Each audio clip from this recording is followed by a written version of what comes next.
Listed in the 1990s Guinness Book of World Records for reading more than 25,000 words a minute and writing more than 100 words a minute, today's guest is recognized as the world's fastest reader. He uses his talents to train people on how to stay on top of the information their success depends on. Welcome to the show, Howard. How are you doing? I'm doing great. Thanks for having me. Thank you so much for joining me today on this episode of Mirror Talk. I've been looking forward to this interview, to talk with the fastest reader in the world according to Guinness Book. That's awesome. Thank you. And it's so amazing. How did you discover that you could read and write faster than anyone in the world? Well, I grew up in the projects in Brooklyn, in New York, and it was a bad place to grow up. Lots of gangs. It was like the movie West Side Story without the dancing. I met Bernardo. He had a knife, and he wasn't like. I found the safest place in my neighborhood was the library, because gang kids would never go there. The worst thing in the library is a paper cut. So I went there a lot and had college reading when I was 11, because that's what I did. And when I was 17, I went to the State University of New York, Binghamton, to major in biology. And the second half of my junior year, I get interested in the brain and learning. And so I decided to also do a psychology major and be a psychobiologist, not a psychotic biologist. That's Frankenstein. Psychobiology is the biology of behavior. So I told the dean, he said, Howard, you haven't had any psych courses. You have 1 year left. You have to do the whole 4-year psych program in 1 year and finish the bio program at the same time. And I had 3 jobs. I was working 18 hours a week. He says, you have to take 6 science courses, 2 4-hour labs. Lab reports took 16 hours on a slide rule. So it was 40 hours of lab, 18 credits of science, and I worked 18 hours a week. And he said, you're not smart enough. And that's when I realized they never taught me how to learn in school. They told me what to learn and why to learn and what will happen when I don't learn. But not why you hear a song on your radio once, you never forget. You read the 7 habits of highly effective people. The next day, you don't know any habits. I got up to 80 pages a minute. I finished the psych program in 1 year. I took the GRE, which is the SAT in biology, and I reviewed 48 books in 3 nights, like biochemistry, cell physiology, genetics. I got 3 questions wrong.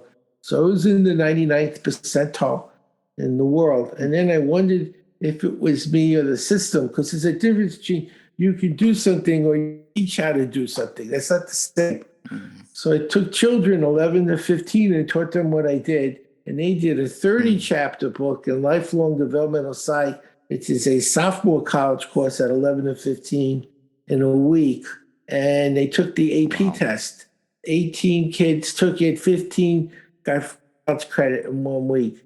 So that told me it wasn't just that I could do it, it was learnable. And today we'll talk about how it's done, and we'll actually show people how to start reading faster, comprehending, remembering the things that matter for being successful in a knowledge-based economy. Wow, that's so awesome. What a wonderful journey you've had so far to become, the world's fastest reader.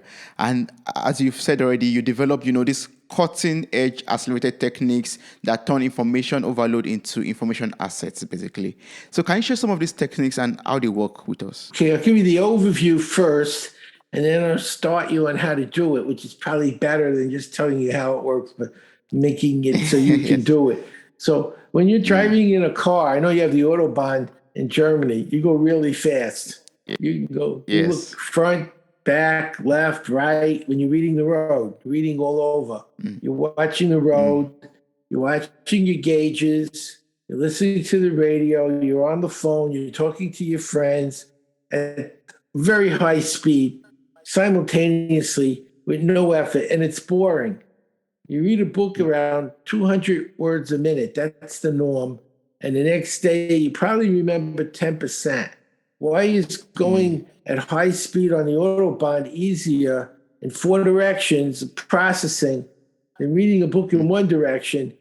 The reason is in the car, you view everything like a movie, and you're seeing images and taking things in a analog fashion, all the data at once.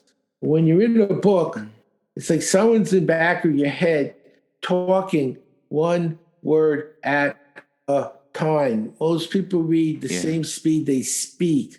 So it's digital. You're using your eyes to hear a book instead of see a book. So I'm going to teach you in a moment how to get started seeing a book instead of hearing a book if you would like. And it will increase your speed and our audience by 20 to 40% in about 3 minutes. Yes. How do we do that? Can you teach us, please? Pick a book you've read, preferably nonfiction. Since you already know what's in the book, there's only one thing that could go wrong. You're going too fast. Otherwise, you should know what you think because you read it already. Get a Yes. timer and time yourself. Read normal, the way you would read normally. See how far you get. And then take a pencil and mark off at the end of the minute where you finished. So now you say, that's how far I can read now in a minute. Now the magic. Go to the second chapter and take your hand and go across one line at a time with your eyes following your hand. This is important. As fast as you can comprehend. So as long as you understand, go quicker and quicker and quicker till you don't. That's when you know it got too fast because you should understand what's in the book. And when it got too fast, slow down just enough so the comprehension's back. And for 5 minutes, go as fast as you can, understanding, not faster, not slower, with your eye following your hand, continually moving. Now go back to the first chapter where you tested your speed. Time yourself for a minute, use your hand, go as fast as you could comprehend. And that little mark that you did on the first time, you'll go past it by 20 to 40%. Just doing that one change. That's what learning does. We teach people how to put all this together. And the next step is comprehension, if you'd like to see that. Yes, and I think on your website you have this lot of courses on berglearning.com. You have a lot of reading courses. You have infinite memory. You have creative writing also. But can you tell us already how we could comprehend when we read so fast, when we just follow our eye with our and follow our hands on the pages and just read through as fast as that? You're How can we still 100% comprehend? right. Nobody wants to read fast, but they want to learn fast. So about 20 years ago, when MSNBC first started in the United States, one of the first hosts was Dick Cavett. Now, Dick Cavett was a very famous talk show host many years ago. And we got to be friends during the interview. And when it was over, he stayed and he kept talking. And he said, Howard, I got a funny story to tell you. I interviewed Woody Allen, the actor who took Evelyn Wood's, the speed reading course, and read War and Peace, which is a giant book, in 5 minutes. He said, Woody, that's amazing. What do you remember? And Woody said, it's about the Russian Revolution, and that's all I remember. And that was speed reading. It's a science book. It's a math book. You didn't learn any science, and you didn't learn any math. It was just too hard for you to do. So what I did is I went to graduate courses and I learned about how the brain actually reads, which is very different than what they did before. It was all those hand movements. So with the old system, you had to read fast always or never. You could never go in between. If you slow down and learn a word or a name, you lost your speed. So I'm going to show you one of the secrets now. It's called schema, and I'll demonstrate how it works. I'm going to read a passage that has no schema, and it won't make any sense. Then I'll read it a second time with a one-word title that has schema, and it'll make total sense. And you'll see immediately what schema does. Are you ready? Yes, I'm ready. We are ready. This is the schemaless text. It'll be confusing. This is an easy thing to do. If possible, you could do it at home, but you could always go someplace else if it's necessary. Beware of overdoing it. This is a major mistake and may cost you quite a bit of money. Makes no sense. Now I'll read it again with a word that's the title, and everything will make sense because it has schema. Laundry. Laundry. This is an easy thing to do. If possible, you could do it at home, but you could always go someplace else if it's necessary. Beware of overdoing it. This could be a major mistake and cost you quite a bit of money. Now you know it's about laundry. That's schema. So what I'm teaching people is where these clues are. They're like a decoder ring. If you know where they are, you can go 2, 3, 4 times faster with better understanding. Because you're using what the brain does to make sense of words on the page. So suddenly you could slow down to learn a new word or an idea or a number, and then go right back to fast again, which wasn't possible.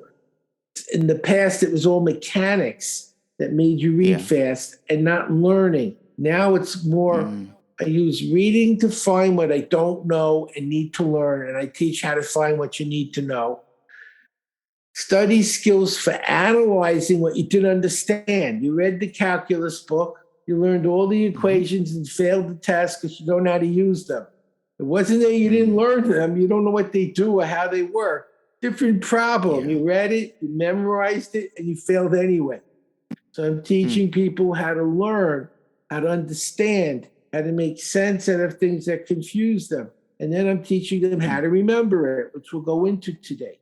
And then I teach them, this is important, how to be in the right state. So you don't get nervous or anxious and can't remember anything you learned taking a test or in a meeting. And when you combine all of that, reading fast, comprehension skills, memory skills, emotional intelligence skills, study skills, exam skills. Now you can do much more than simply read quicker. You can understand better and retain it for a much longer period of time. And that's kind of what we'll be doing today.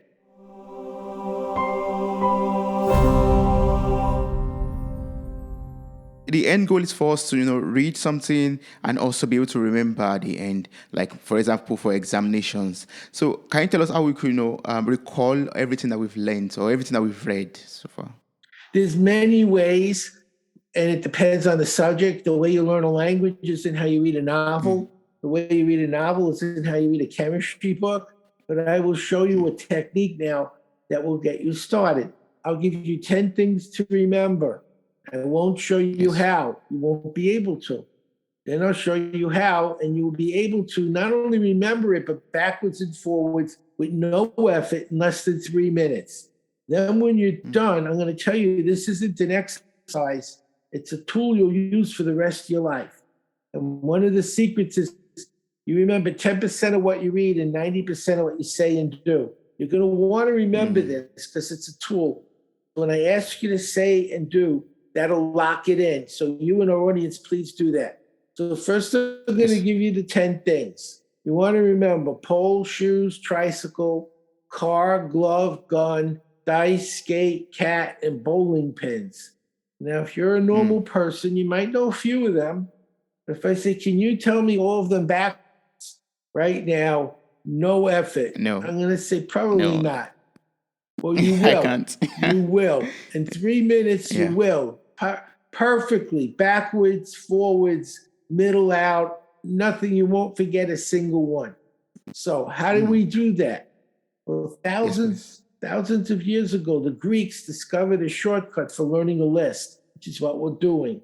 And they said, if you have a list, it's in your brain already. It's hanging there. And what do you do with hangers in your closet? Hang things on them. I'm going to, Toby, you know how to count to 10. And I bet everyone listening now can count to 10. So that's hanging in your head. And we're going to take 10 numbers to learn those 10 things super fast. Are you ready? Yes. Number 1 looks like a pole, like a flagpole. So when I say 1, you say pole. What's 1? Pole. Perfect.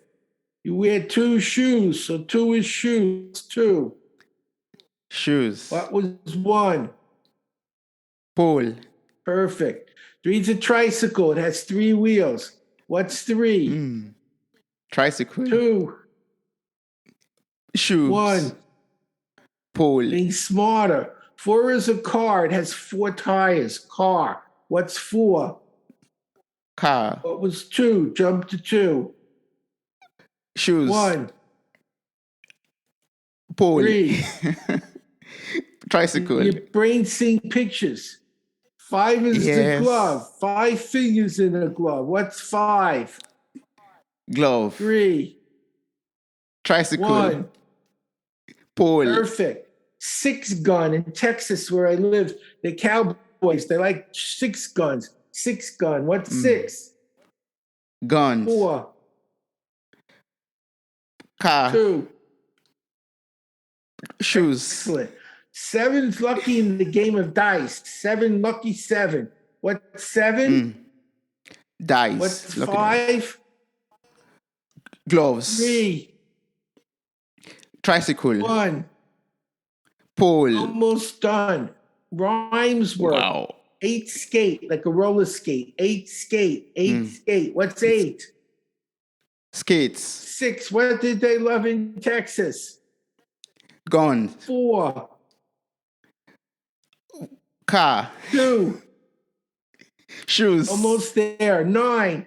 Cats have 9 lives. So 9 is a cat. What's 9? Cats. 7 is lucky in what game? Lucky. 7 is dice. Perfect. 5. Gloves. 3. Tricycle. 1. Pole. Last one is 10. There's 10 bowling pins in the bowling. 10 bowling pins. What's 10? Bowling pins. What was 1? Pole. What was 2? Shoes. What was 3? Tricycle. 4. Car. 5. Glove. 6, Texas. Gun. 7's lucky in.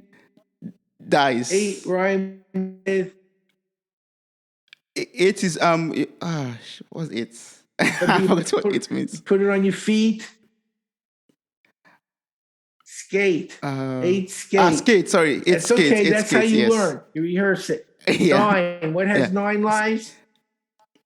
Cats. And what was 10? The last one, the game of Bowling pins. perfect. Bowling pin. Bowling. You use yes. this. This is the speed learn numbers.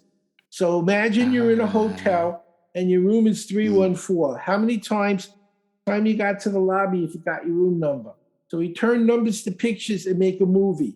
3, tricycle. 1, pole. 4, car. A tricycle hits a pole on a car. See the movie. A tricycle hits a pole on a car. Tricycle, what number? 3. It's a pole. 1. On a car. 4. That's your hotel room. Pole, nice. car. It's also pi. Yes. In geometry, when you measure a circle, 3.14 to measure the circumference or the area of a circle. So now you have a way to learn numbers. The 0 is the 10 bowling pins. You have 1 to 9, and then the 0 is the 10 bowling pins. So you can now make pictures for each number, string them together in a movie, and when you play your movie, you remember the number. Yes. You can use it in business for due dates, percentages, room numbers, phone numbers. You can use it in school for science and math and for history. So this is a way to speed learn lists. There's some numbers that you want to remember. That works awesomely well. Like you have the bowling pins, then you have the cards, then you have the skates, then you have the dice, then you have the gun, then you have the glove, then you have the car, then you have the tricycle, then you have the shoes, then you have the pole. Awesome. And you know That's what? So great. 3-year-old children can do this when they're very, very young. You don't tell them they're studying. You tell them they're playing a game. What they're learning is how to remember. So when they're learning things later as they're getting older, their brain has already learned a strategy for learning that other kids don't know. The reason a lot of kids don't do well in school isn't that they're dumb. Nobody tells them what they're doing wrong and how to fix it. My students, we taught them how to learn before we taught science or math or any subject. So they were doing college classes when they were 11. One of my students at 11 was a C student. At 22, he was an English professor. Another did 4-year college in 6 months, learned Chinese in 3 weeks, became a missionary, sold his company when he was 40 for $38 million. Another one passed the bar, became an attorney at 19 in California. Another graduated at 16 with a 4.0, majored in economics, got a master's in math at 19 with a 397, is now a Yale professor. So it's been very, very exciting to do this with people around the world, students, companies, military, U.S. Special Forces at Fort Bragg, Royal Thai Army, the Canadian Army. And it's been very, very exciting for me to travel around the world teaching people. I haven't been to Germany, maybe an interest there, but I haven't done any programs in Germany. My program is in German, by the way. We translated the berglearning.com reading program into German. It has subtitles. So if you don't use English as your primary language, you can learn it in 109 different languages. So whatever language you do speak, it's probably there, and you can use it in any language to read quicker and better. Yeah, that's so awesome. Like, I know you are available in 127 countries, like with over hundreds of thousands of students all across the world. That's so amazing. And I can see why your Time Warner books, which is entitled Super Reading Secrets, is in its 28th reprint right now. That's so awesome. That's a wonderful success that you've had already. My last book I wrote in 5 hours. I wrote my last book in 5 hours. It went #1 on Amazon the next day. It was an ebook. So you can write a book a day very easily. This is some of the things that I teach. This is how I have young people doing college work at 11. One of the groups I had, they did 28-page MLA cited reports. As you know, in college, that's one of the psychological, there's a biological notation, there's this APA notation. MLA is one of the notations. They did 28-page MLA cited reports on the book of Matthew in 4 hours at the graduate level. And that was 11 to 15-year-olds. So it's not something most 11-year-olds are doing. But these are the things that happen when you learn how to learn. Now, how would you use it in business? To write copy, to create a better website, to learn to communicate better with people. It's all about information. I had an 84-year-old Ruth Lubin, and she read books in 3 hours the day after I taught her, and she was 84. So I'm going to say you and all the people watching can easily read a book in an hour. So imagine now, for the next year, every day you learn a skill. One day you learn Photoshop. One day you learn how to write headlines. One day you learn how to do marketing copy. Every day, a new skill. At the end of the year, you have 365 new business skills. Where do you think your business is going to be financially in a year if you've learned 365 new ways to improve it? And you did that every year, year after year after year after year after year. That's what I'm doing. I'm taking a company now that's $100 million a year company to $1 billion by teaching them how to use information and use it better. Because it's all in information. It's all businesses today using data.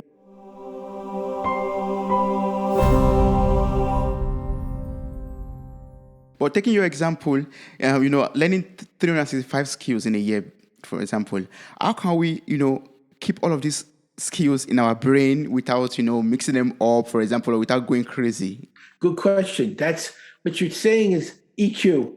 EQ is emotional intelligence. So when I was training the special forces, I put a lot of time on that because they're very well trained. But if someone's trying to kill you, you might not remember what they told you if you're awake for 4 days with no sleep. And if you forget what they told you, you can get killed. It's not just a bad day. It's your last day. You have a bad day, you go home late. They have a bad day, they don't go home. So I'm going to show you one of the things I taught them, how to wake up, how to create emotion. So here's what we're going to do. We know the left side of the brain controls the right and the right the left. So do this with me. And everyone watching, take your left hand, touch your right shoulder, do it. Take your right hand, touch your left shoulder, alternate. Left to right, right to left. Like the Macarena, keep moving. Left to right, right to left, do it. Left to right, right to left. Perfect. Now, ideally, we should stand, but we're on microphones, so it won't work. But for watching, standing is even better. Take your left hand to your right knee and right hand to your left knee, to your knee. And when you're standing, the knee moves. So both sides of your brain are doing something. Great. And grab your thumb like I am in your hand and say this like you mean it. I feel great. Like you mean it. I feel great. Like I mean it. I feel great. Like you I mean feel great. That's it. I feel great. Yes. If you go, I feel great, that's how you're going to feel. No, you want to feel great, not great. You want to have that energy. If you don't have the energy, you can't make it happen. So I'm going to show you now how to create the state. We're going to do 3 sets at my speed. Ready? Shoulders. 1, 2, 3, 4, 5, 6. Knees. 1, 2, 3, 4, 5, 6. How do you feel? I feel great. Yes, perfect. Next time a little faster. Ready? 1, 2, 3, 4, 5, 6. Knees. 1, 2, 3, 4, 5, 6. Feel. I feel great. Yes, this time as fast as you can go. And when you're standing, stay back from the desk so you don't bang your knees. Ready? 1, 2, 3, 4, 5, 6. 1, 2, 3, 4, 5, 6. How do you feel? I feel great. Yes. Now, do you know what happens when you do this 3 times? Nothing. And you probably would like something. So let me show you that works. Remember Pavlov? He rang a bell. He fed a dog. He rang a bell.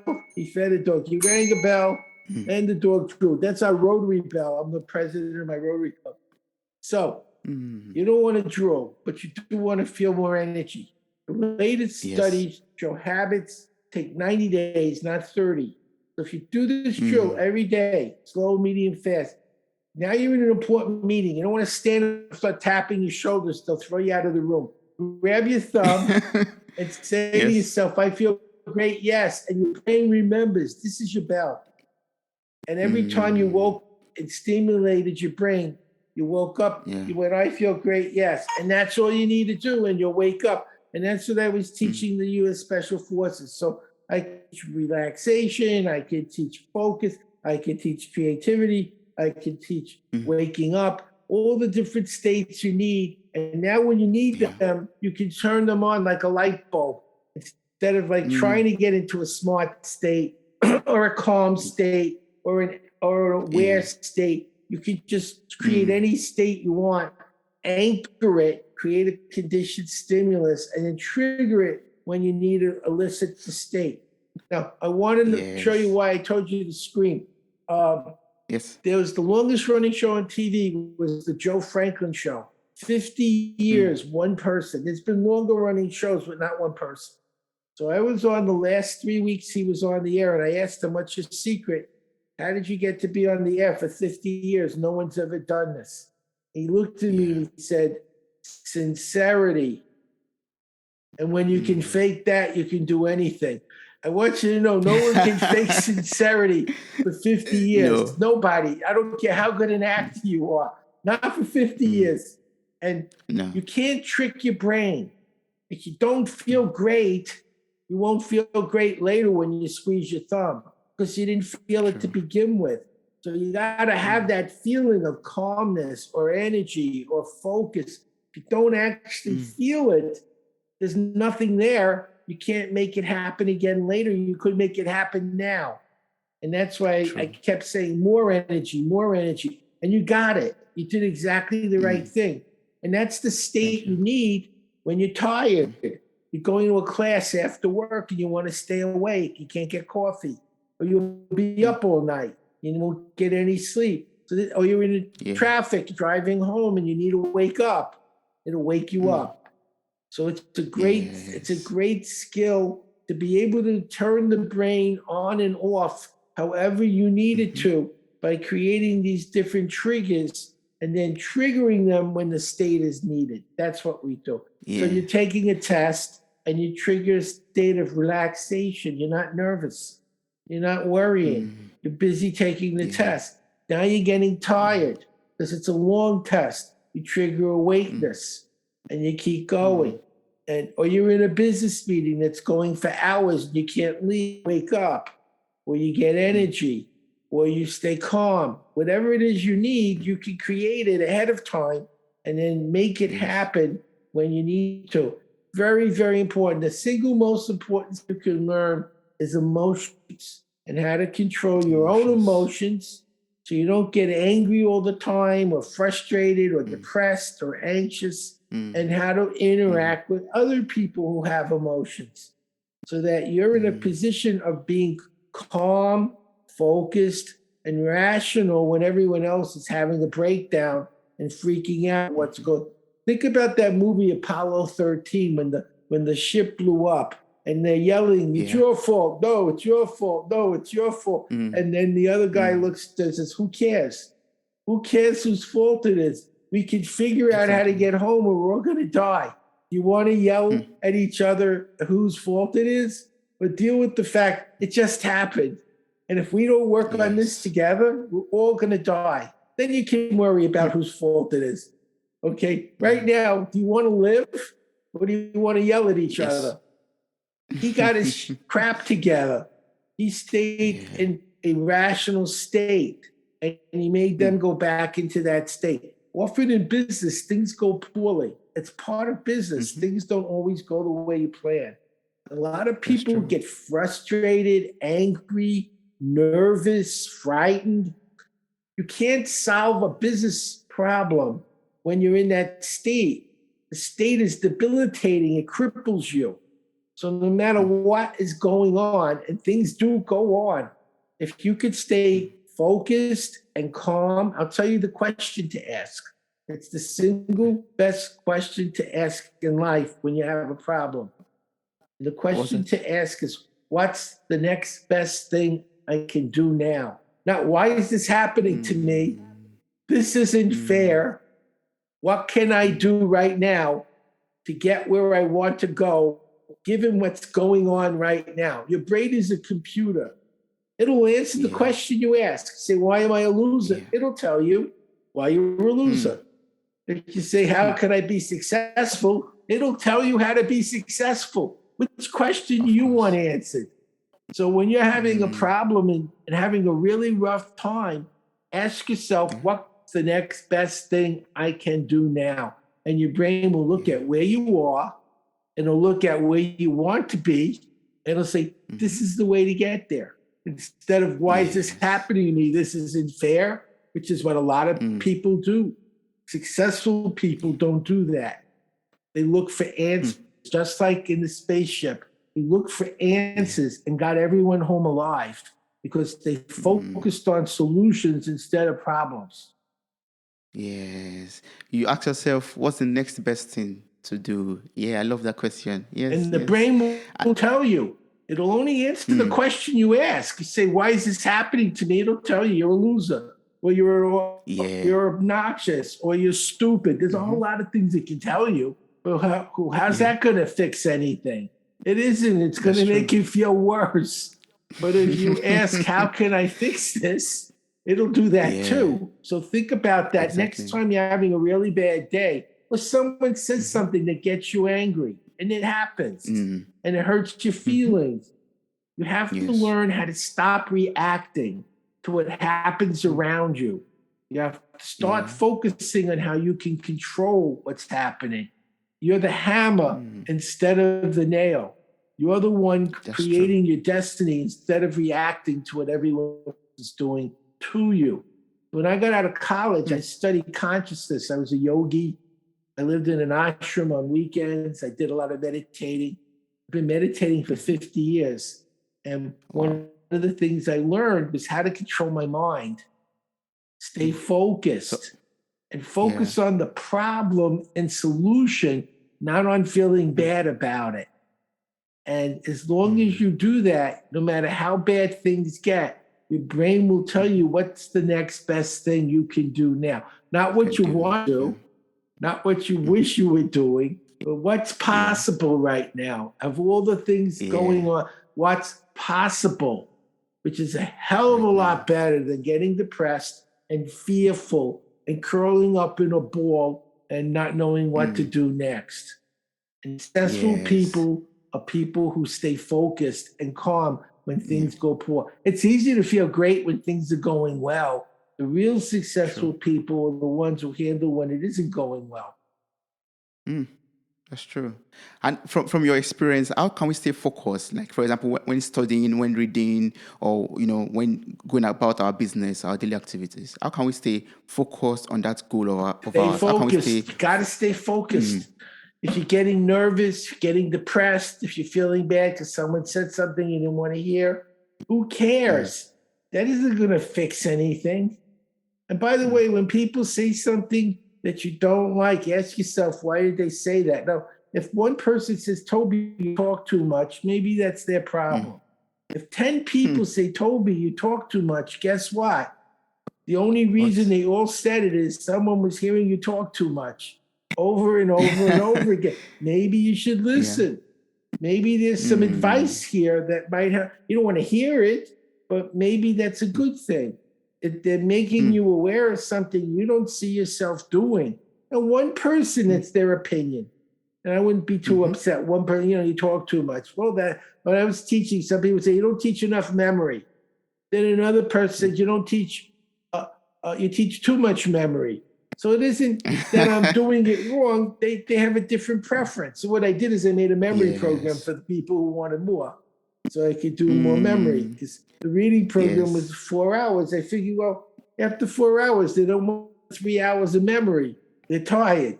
So I could make that a different program, and then they could learn it when they're calm again and have energy. So I did it that way. But that's how I fixed things. I listened to people. People said, I don't understand this. In more than one city, and it was the same thing. That was me.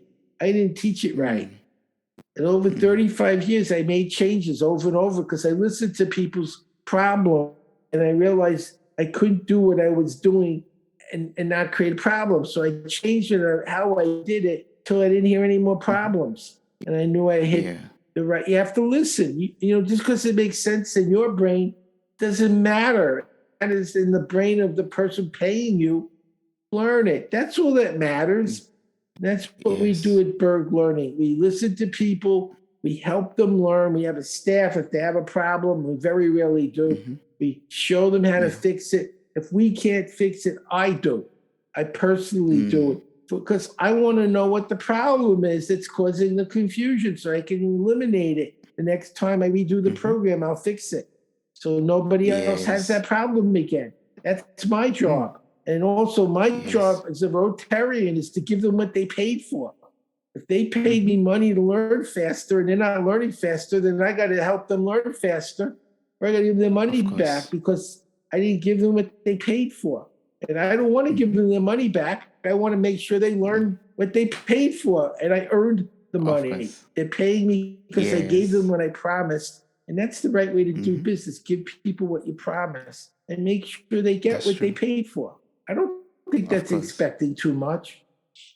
No, that's not. I will encourage everyone to visit berglearning.com to get more information about the courses. Yes, berglearning.com. We're having a sale now. I think there's a 40% off sale.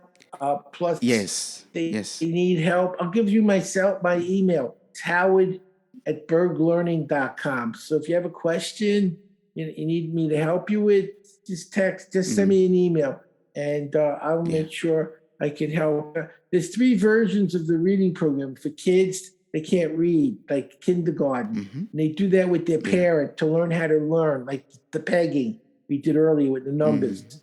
And then the next one up is for kids that can read, that are in junior high, high school, and college to get higher grades and learn hard material. And then the third one is for professionals like you and I, so they make more money at work because they have to use information to make decisions. And if they can use it better, they'll make more money and fewer mistakes. So we have all 3 versions of it for the different types of persons who might come. Yes, all of this information will be available in the show note of this episode. So I encourage everyone to email Howard or to just go to the website and use berglearning.com and use the sales code that's going on right now. 40% off all the prices for the courses. There's a code. So you have to hurry up. The last time I looked, because I don't do that, my webmaster does. But the last time I looked, there was a code. And yes, the code is new 40. Yeah. NEW40 is the code for 40% off the prices of each course. Yes, that's so awesome. Yeah, it's important to me to help people. I think you read the news, it's pretty awful. I mean, you watch what's going on in the world everywhere. There's problems between the virus and Russia and exploding deficits and inflation, and it just goes on and on and on. And I feel like my job is to help people learn more so they can fix the problems. I can't fix every problem. I don't know everything. But if I help a doctor read 50 more books, they find a cure for cancer. Or a politician finds a peace opportunity. Or somebody figures out how to make fusion so we have clean electricity. I'm not going to be the one to find the solution, but I'll be teaching the person how to get the information they need to do it. So I'm helping them accomplish these things. I'm helping kids. I mean, they deserve not just to be given all these problems, but make them smart enough to fix some of the problems that we're giving to them. So I kind of feel like that's my job. My job isn't just to make money. If you can help people learn 3-4 times faster, understand more, be more insightful, be more in control of themselves and their actions, you can change the world. You won't get everyone, but if you get people who can think to think better and make better choices, we're going to benefit from that. And I feel that's really what I'm supposed to do. That's why I do shows. Yes, that's so awesome, Howard. I really appreciate everything I've been able to learn from you. I encourage everyone to visit berglearning.com and get across, to the different platforms, get engaged with it, buy the courses right now because they are all 40% reduced with the code NEW40. I encourage everyone out there to buy it. So for people out there who still have more questions to ask you, who would love to interact with you personally, what's the best way to connect and work with you? Well, if they email me, howard@berglearning.com, could go on a Zoom meeting like we are, and I could find out what their needs are and how we can work together.